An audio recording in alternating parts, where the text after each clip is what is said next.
Chapter 3. The Lark by Victor Hugo from the book Les Miserables.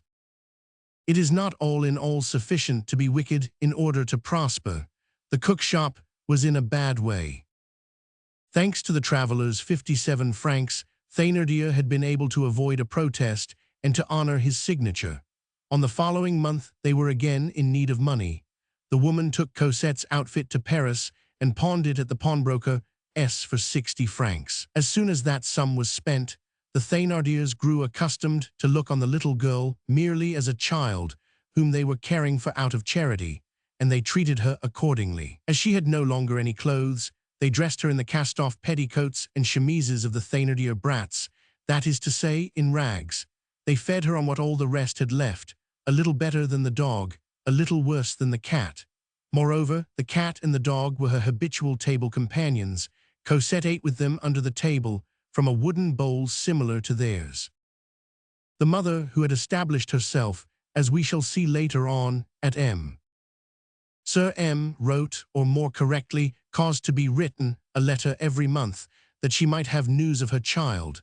The Thénardiers replied invariably, "Cosette is doing wonderfully well." At the expiration of the first 6 months, the mother sent 7 francs for the 7th month, and continued her remittances with tolerable regularity from month to month. The year was not completed when Thénardier said, "A fine favor she is doing us, in sooth. What does she expect us to do with her 7 francs? And he wrote to demand 12 francs. The mother, whom they had persuaded into the belief that her child was happy and was coming on well, submitted and forwarded the 12 francs. Certain natures cannot love on the one hand without hating on the other.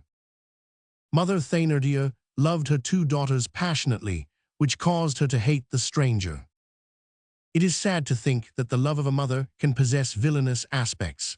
Little as was the space occupied by Cosette, it seemed to her as though it were taken from her own, and that little child diminished the air which her daughters breathed.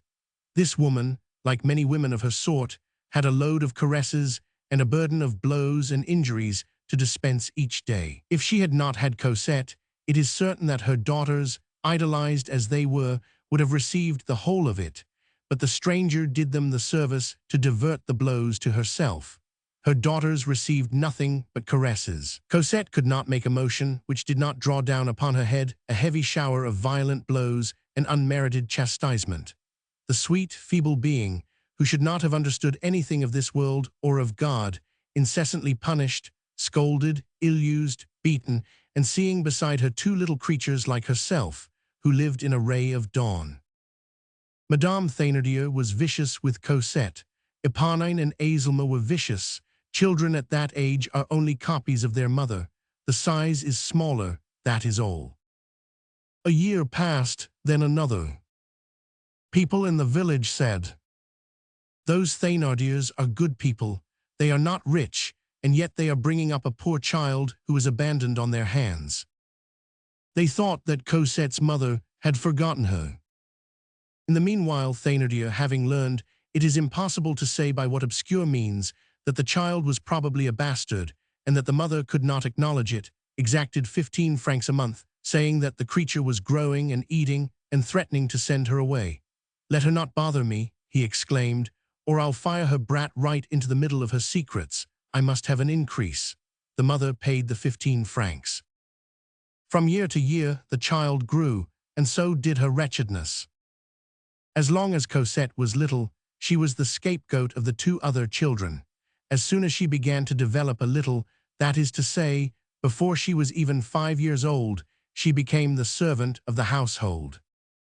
5 years old, the reader will say, that is not probable. Alas, it is true. Social suffering begins at all ages.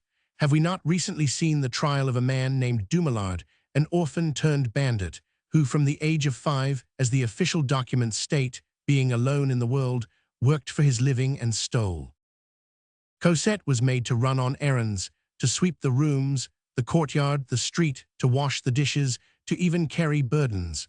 The Thénardiers considered themselves all the more authorized to behave in this manner, since the mother, who was still at M. Sir M., had become irregular in her payments.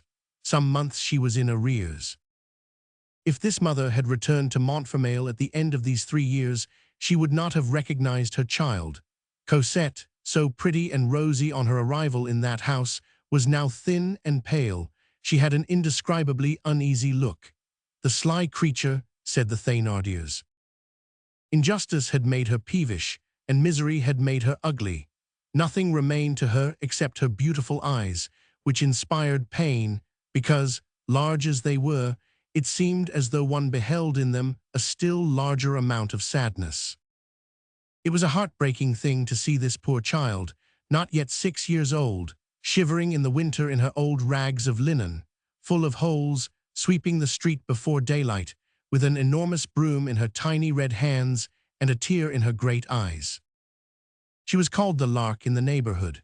The populace, who are fond of these figures of speech, had taken a fancy to bestow this name on this trembling, frightened, and shivering little creature, no bigger than a bird, who was awake every morning before anyone else in the house or the village, and was always in the street or the fields before daybreak.